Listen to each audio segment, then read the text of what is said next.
Hello there everybody, how's it going? Welcome back to Good Game Have Fun. This is THP talking to you guys once again, and here is my review for SNK Heroines Tag Team Frenzy on the Nintendo Switch. Now, before I start this review, I want to give a special shout out to NAS America for sending me the review copy for this game. You guys are awesome. Thank you very much for the support. So the short version of this review goes like this. The TLDR for SNK Heroines is the following, and that I think the game is pretty good, with an asterisk. This game is good and is going to be fun if you are a casual fighting game player. If you're the kind of guy that looks at EVO tournaments and analyzes them frame by frame and talks about mix-ups and cross-ups and quarter circles and a whole bunch of other complex stuff that only hardcore players get into, I think you're going to hate this game. Well, maybe not hate, it's kind of a strong word. You're probably going to get fairly frustrated with the way that they handled this fighting system. But if you're not that kind of guy and you just want to play with friends in a very lighthearted, in a very visually striking, fun kind of way where you don't really have to think a whole lot, where you're practically mashing buttons to win, then this is probably going to be the game for you. And of course, you're the kind of guy like me that likes really cute looking anime girls in their video games, then you're going to like this even more so. Oh, and one last thing. If you guys are wondering what version of the game you should get, I would go for the PlayStation 4 version rather than a Nintendo Switch version because, yikes. The frame rate in this game is rather inconsistent. Sometimes it runs better on the tablet rather than on the television, and there are certain parts of the game that are in 60 FPS while many other parts are not. So, yeah, if that's the kind of thing that really turns you off, I got used to it over time, but if that's a big factor for you guys on whether you should get this game or not, then I recommend something on a bigger, more powerful console like the PS4 rather than the Nintendo Switch. So just keep that in mind. And again, if it doesn't bother you, then you can go ahead and get the Switch version. But there you go. That was the very short, very oversimplified version of the review. Now, if you guys want to stick around with me for the rest of the video and hear out the longer, more detailed version of the review, well, hey, here it goes. So the game, as you might imagine, is a lot simpler than a traditional fighter. The way that the game controls is the following. So assuming that you have a Nintendo Switch Pro controller, the Joy-Cons will work just fine here as well. I'm going to go ahead and break down the controls here just so that you know what we're dealing with here and so that you know what I mean when I'm talking about simplicity. So the Y button is a weak attack and X is a strong attack. There's no mid-medium style attack. The A button is a dedicated button for your specials. So what you do is that you pick a direction on either the D-pad or the analog stick, and then you press the A button, and that immediately activates a special. No quarter circles, no half circles, no charging and then going forward, none of that stuff. Just pick a direction, usually either front or down, and there we go. Just press the A button and you have your abilities. That's it. If you go to the command list for all the characters, everything fits in one page, and even then, the screen feels kind of empty. And finally, the B button is for grabbing. Again, you can pick a direction and block in different ways, but this is the only button that you can use for blocking. There's no combination of different buttons to be able to grab. You have to grab with this one button. And of course, the only way for you to do specials is to use the A button. The only way for you to block is not by pulling back. You have to press the L shoulder button. And for you to do finishers, you have to press the R shoulder button. For a lot of the stuff that you would usually use combinations of buttons for, or command circles and stuff like that, those are actually relegated to dedicated buttons. You know, blocking, finishers, specials, blocks, light attack, strong attack. And that's pretty much the entirety of the combat system here. One last thing is that you can actually use the right analog stick to activate items in the field. So when you're fighting, you have these little bright balls you can punch and they give you a random item. And so you can pick a direction, you can flick anywhere on the analog stick and it'll summon an item. For example, there's like a big spring that can make the enemy jump up and, you know, stumble and fall over. But if you press down, it'll normally put the spring right in front of you. But if you put it more towards the right, then it'll place it much further away or put it behind you. And again, so the analog stick, it does matter because it really depends what direction you're pointing at to see where the item is going to end up. I'm not gonna lie, this fighting system did take a while for me to get into. Everything felt really stiff, and I had a hard time really moving around a lot. There were many moments where I was trying to punch somebody, and I was like 1 pixel away from really reaching them. I was really not quite there. But as you get used to it, as you're there, you're just kind of fiddling around. If you do the tutorial and stuff like that, you'll get a hold of it, and you're gonna start, pulling off combos and stuff like that pretty soon. I do say pretty soon because, again, light attack, strong attack. And if there's a button for specials and all you have to do is just pick a direction instead of, doing like, little half circle, quarter circle type of maneuvers, then yeah, you're gonna catch on to this pretty damn quickly. And of course, I want to reiterate, if you're a hardcore fighting game player, all of these dedicated buttons are probably gonna drive you crazy. Especially if you're the kind of guy that plays with a fighting stick and you already have your buttons all set. Well, you're gonna have to just press one button for the special, which I guess it would be awkward because usually you have like this big combo of stuff and combining multiple buttons together and stuff. Not here.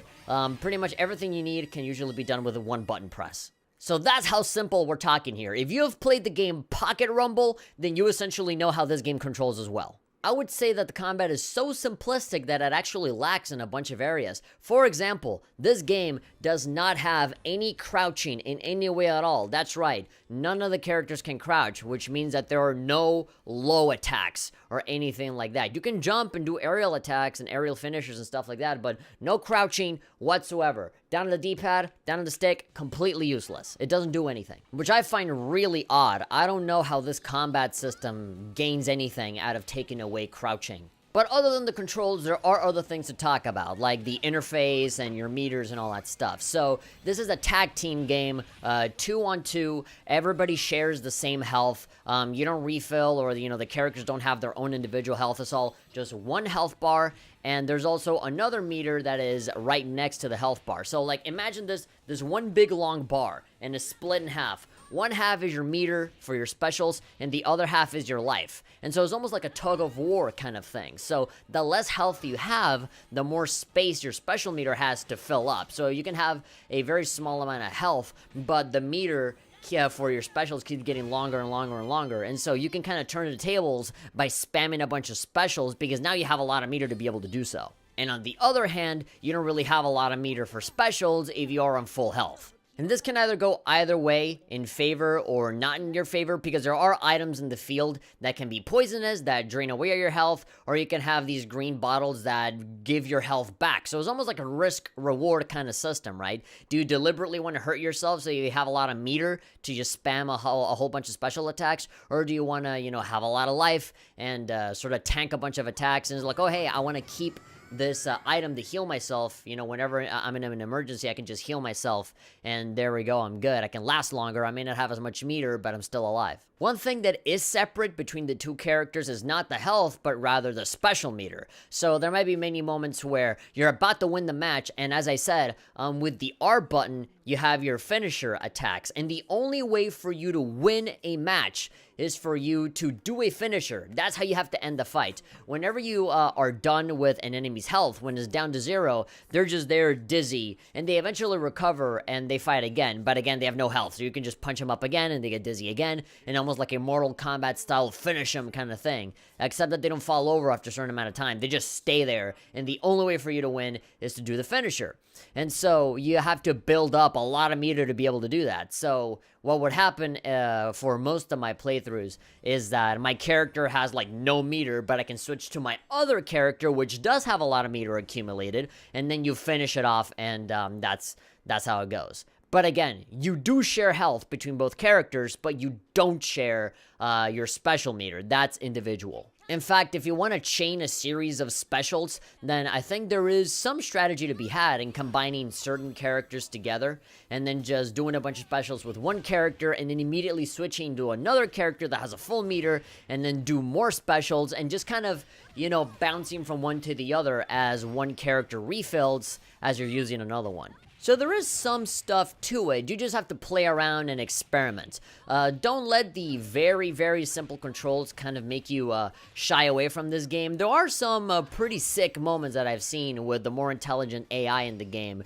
where they chain attack after attack after attack, and they do some pretty long combos that are pretty cool. That to me, considering the controls, like, it seems impossible, right? But you do really have to get smart with what characters you want to combine together and really learn their attacks so that you can focus more on the timing. And of course, you have items in this game, so you can even use items to your advantage to kind of almost like juggle characters and really have an incredibly short match. Because even if you're not super experienced in this game, again, the controls are very simple, dedicated specials button. The matches fly by very, very fast, especially if you know what you're doing. So, as I say, if you do some really cool combos and you really get a hang of the controls and you have a favorite character that you're really honing your skills with, all of the fights are going to go like that, really, really fast. And that's mostly because there are no multiple rounds for the game. If you go to the options menu, you'll find that it is severely lacking. It has very basic stuff like sound, vibration on or off, which, by the way, the vibration really sucks. Small tangent, but, usually I'm impressed with the Nintendo Switch's HD Rumble.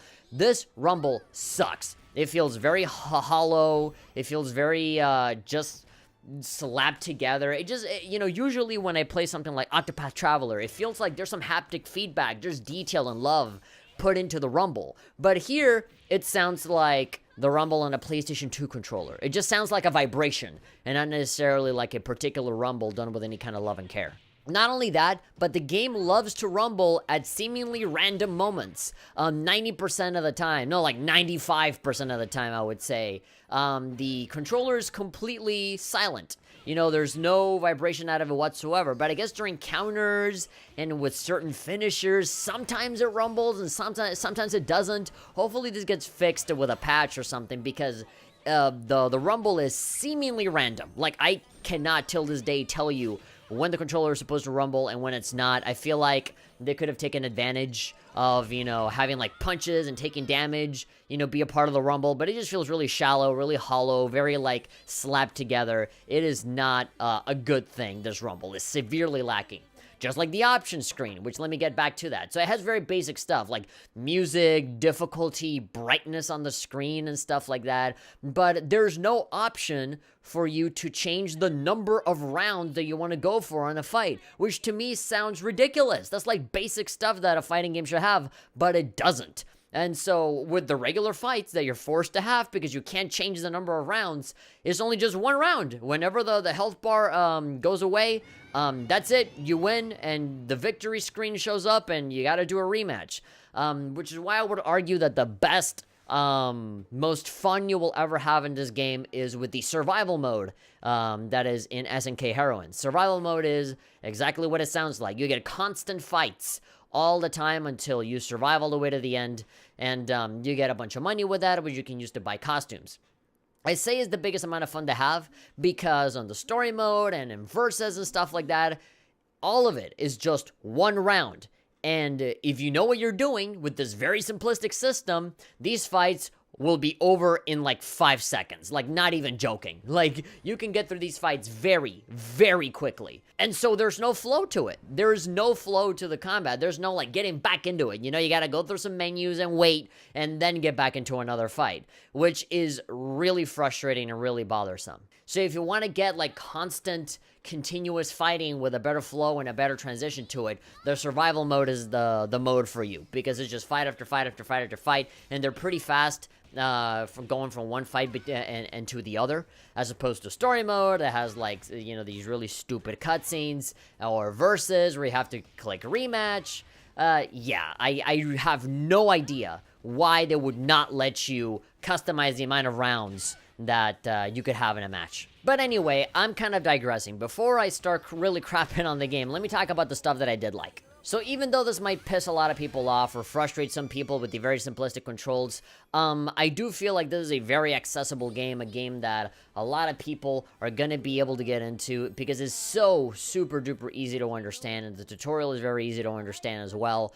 The tutorial does a really good job at really making you understand, okay, just pick a direction and press a button and you're good. So anybody can get into it if they want to. Another thing that I really like from the game is how visually pleasant it is. Now, granted, I'm not a really big fan of the King of Fighters 14 3D art style, but I think it fits well here. They do a lot of really nice things with the cosmetics of the game.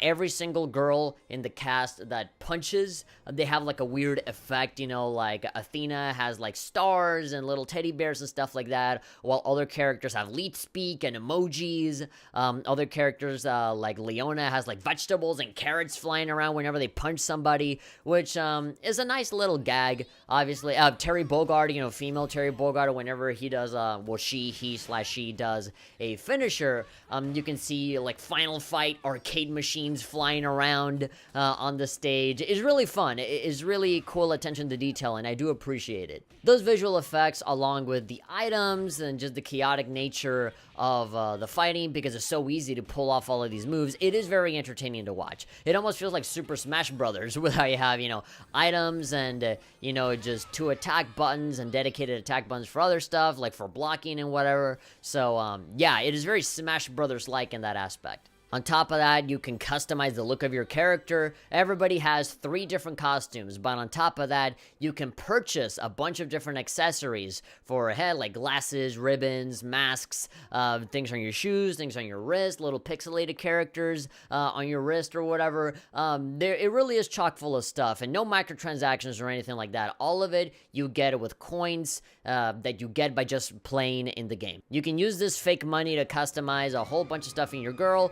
You can have different custom setups that you can choose from on the character select menu. You go to a separate menu where you customize and buy all of this stuff, and then you can name them. You can only have 3 slots though, which to me seems really lacking. I would have liked at least 5, but you have 3 slots for you to customize in whatever way your heart wishes. I'm a really big fan of just the 3 default costumes as is. I never really felt a need to customize my character, but it is fun to really play around and just combine one thing with that and really make them look crazy. It's almost like a Tekken 7 kind of fun factor here. Now, speaking of the characters, there is a relatively small amount of characters here. There really aren't that many.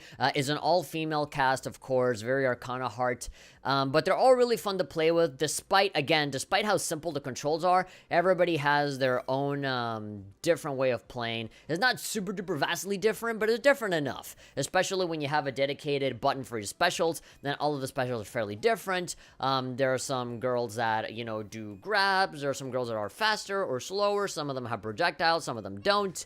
Of course, pretty much all of the characters in here are King of Fighters characters, so you're going to see a bunch of moves like Mai Shiranui and Yuri and Terry Bogard. You're going to see them do their iconic moves, but not with the regular quarter circle moves that you're used to doing. Just like, you know, press A forward, and there we go. You know, are you okay? Bah, Fire Fist.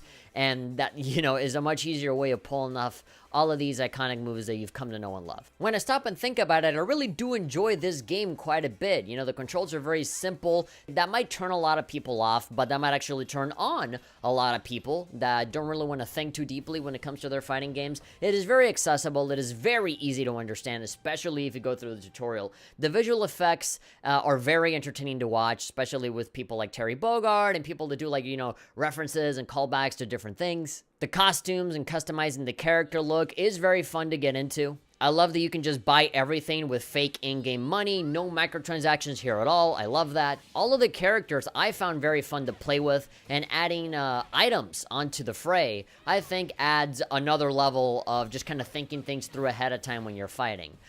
Just because the controls are simple doesn't mean that you can't really find strategies. There definitely are, just nowhere near as many options as a more traditional fighting game like Street Fighter or Tekken or BlazBlue or stuff like that. Now I'm going to move on to the cons of this game, and I do have a fair bit of them, unfortunately. I do want to start off, again, with the controls, because even though it is accessible and it is very simplistic, I don't see why they couldn't have just integrated the basic King of Fighters 14 way of doing things, a more traditional way of controlling the game, considering how there are games out there like BlazBlue that have a stylish mode where you can just, you know, rapid tap, all of the buttons and cool stuff happens, but then you also have a technical mode, which is that very, like, quarter circle heavy, charge attack kind of stuff.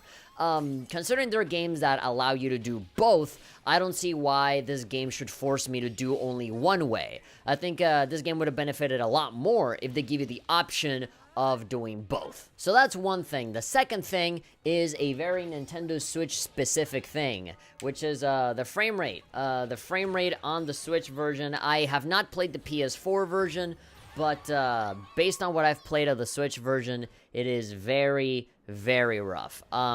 It's really strange because I played the vast majority of the time docked with a Pro Controller, and the frame rate is super inconsistent. When you're doing a finishing move, there's like a little cinematic that happens, and that's at 60 FPS. There's like certain instances of the story cutscenes that are 60 FPS.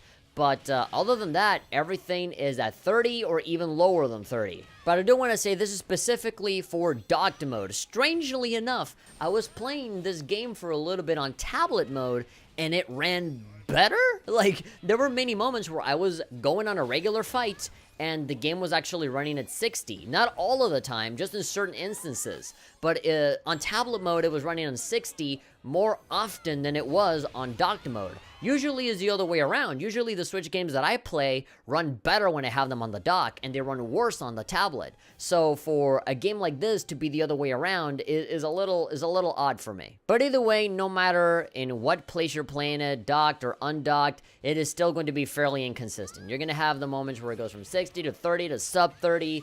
Again, if you're the kind of guy that goes really crazy about frame rates, I'm not really the kind of guy, but even for me, I was kind of going crazy with how much it was kind of fluctuating around. So again, if you're a hardcore player and you care about those frame rates, or if you're just a casual player that cares about frame rate, I would suggest getting a different version. I know the game is going to come out on PS4, and that definitely is going to run a lot better, so I might recommend it for that. But the Nintendo Switch version, I would recommend just for the portability of it alone. And again, if you're the kind of guy like me where it doesn't really bother you all that much, even though it did bother me a little bit, then yeah, you can just go ahead and go for it. And of course, if you want to play multiplayer with other people, you can, you know, take out the Joy-Cons and just play them sideways. Because again, the controls are very simple. You don't really need a whole lot. You know, you have all of the buttons that you need. You have all the shoulder buttons that you need here. So, yeah, it should be, you know, fairly simple for you to just, you know, play it like this. And it is pretty fun. You know, I know that I am an outsider. I'm very, you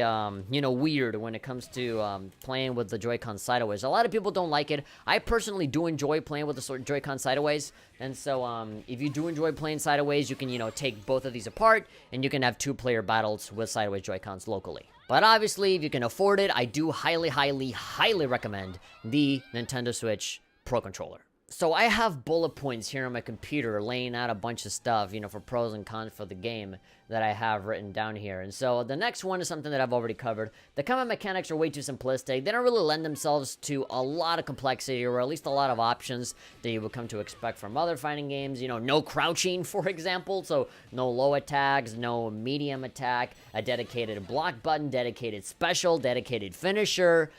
Stuff like that can really turn off a very competitive player, or at least a very competitive player that expects their fighting games to be a certain way. So yeah, the options screen is severely lacking. We already covered that. Oh, here's another one. The freaking text on the Nintendo Switch version is very small, like very, very small. It's almost like Dead Rising running on a standard television on the Xbox 360 small. This is me playing on a big TV docked, and I had a really hard time reading the text because it was so incredibly small. And when you play it on a tablet, you might as well have like a microscope to be able to see what the text says. It is impossible to read on a tablet, and you have I struggle a lot personally, you know, trying to read all the text on a television. This is something that I would love to see added to the options, to the very, very, very lacking options screen. Just allow me to change the text size or optimize it for certain aspect ratios or something like that, because the text is barely legible. Although now that I think about it, I don't even know if I want to read the text on this game, because the story mode in this is complete and utter BS nonsense. So the one and only male character in this game, Kukuri, traps all of the SNK girls into a pocket dimension because he wants to make sand statues out of them, but he's kind of crazy and weird and has a lot of strange and cringy cutscenes that have nothing to do with anything. I don't know what they were trying to achieve with this. It's nonsense. None of it makes sense. It's stupid. It's a stupid story. Nothing freaking happens. And when it comes to all of the character interactions, I mean, it's fine, but there's no development or anything like that. It's just like, hey, remember this thing? Remember that thing? It's just, if you have played King of Fighters and you're a big fan of King of Fighters, you're gonna see references to previous stuff in King of Fighters out the ass. But there's nothing new to be seen here. If you think you're gonna play the story mode thinking that you're gonna get like a big awesome narrative like BlazBlue or Injustice or even the Mortal Kombat games or any of those NetherRealm games, you're going to be severely disappointed because it is like, you can beat the whole thing in like 30 minutes, I think, and nothing makes any goddamn sense. Anything that is related to one character being combined with the other only matters at the beginning and at the end. Everything in between is just generic lines that don't contribute to frickin' anything. This story mode is god-awful. Horrible attempts of comedy and a bunch of dialogue that leads absolutely nowhere. And I hate using this word, even though I do say it a lot, but I'll say it here. I mean, some of the cutscenes are kind of cringy, like Square Enix awkward pausing kind of cringy. A fantastic reaction to your male body turning into a woman. Great, just... If there's anything else that I need to mention, it's probably all of the other modes, aside from story mode and versus mode. The survival mode is pretty fun, just because there's just constant fighting, which kind of makes you forget that, you know, the game only lets you do one round, and you can finish the fights very, very quickly, which is very frustrating. So yeah, I had a lot of fun with the survival mode. That was probably like most of my time was spent on the survival mode. There's a training mode, obviously, as fighting games tend to do. You have a dummy there. You can just practice your you know, your very super duper complex strategies there. You have a tutorial to learn how to play the game. You have a local room match, and you have online play, a gallery, obviously, so you can look at pictures and voice lines, and if you want to revisit any of the story cutscenes, you can do so here. If you have a lot of coins, you can actually just buy all of the cutscenes and all that stuff if you don't want to go through the story mode. You have your profile for when you're playing online, and playing online, there really isn't a whole lot to it, you know? Like, if you've played the game offline, you know how to play it online. It's just... the only difference is that it's online. And that's pretty much it. I mean, I hate to say it, but it's kind of a thin package. Especially if you're the kind of guy that likes to play single player, like me, and doesn't really enjoy playing online, like me. Yeah, you have story, which sucks. You have versus battles, survival, and then you have local play matches and online matches. And yeah, there really isn't a whole lot to this. So yeah, I'm having a bit of an awkward feeling here. I feel like there should be more that I need to be saying, but it's like, well, I'm done? I'm done? I've covered everything about this game. It's a little daunting how there's very little in this game, actually. And to make matters worse, the fighting itself has very little going on with it as well. So considering all of the things that I like and dislike about this game, and just mixing it all together into a conclusion, I can say that the game is good if you just want a very lighthearted, casual, simple, turn your brain off, I don't want to think at all kind of experience. Basically, if you have played the game Pocket Rumble, this is the 3D rendered King of Fighters mod of Pocket Rumble. If you're the kind of guy that is very serious and particular about your fighting games, you're going to get very frustrated with how limited this is. Now, I do know that there are DLC characters that are going to be coming out. If you look at the character select screen for SNK Heroines, there are a lot of empty gaps in that big giant heart of a character select. So I'm assuming there's going to be way more DLC characters coming out in the future, which implies that there's going to be updates. So if you guys really want to support this game long term, and maybe if you're hoping or expecting that there'll be some fixes or changes with the game over time, then yeah, you know, just know that there'll be DLC and stuff. So hey, maybe everything that I'm saying now will completely change by the end of it. I doubt it, but hey, only time will tell. So do I really think that the game is bad? Not really. I really don't think that the game is bad at all. All of the stuff that it has is not really inherently bad. I really don't want to judge the game too harshly for what it's not. I'd rather judge it for what it is. And so for what is there is enjoyable and fun and visually appealing and stuff like that. Obviously, you know, considering the kind of guy that I am, I like having cute anime girls in my video games, and a game that is nothing but that is pretty nice. But I also cannot ignore that I feel like the game is lacking in all of the places that matter the most to me. Everything that is there is enjoyable, but I feel like this could have been so much more than what it actually ended up being. It's almost like you're doing an exam, and you feel like you did good enough to get a C. You don't want to try hard enough to go for the B or an A. You say, oh, I got a C, I'll pass with this. And so they sent it off, and you passed, and just kind of middle of the road, I did it. That's kind of what SNK Heroines feels to me. It feels like a C- King of Fighters 14. You know, not inherently bad, it's not unforgivably bad, but I definitely feel like this could have been so much more. So if you are planning on getting SNK Heroines Tag Team Frenzy, do keep all of that stuff in mind. And I do recommend the PS4 version because it's definitely going to run better than the Nintendo Switch version. All that frame rate stuff was very inconsistent, kind of rough. I don't know if they'll update that. I doubt it. But yeah, be warned. This is not the perfect fighting game, but it's definitely, might be for people that simply don't like to deal with all the complexities that fighting games usually come with.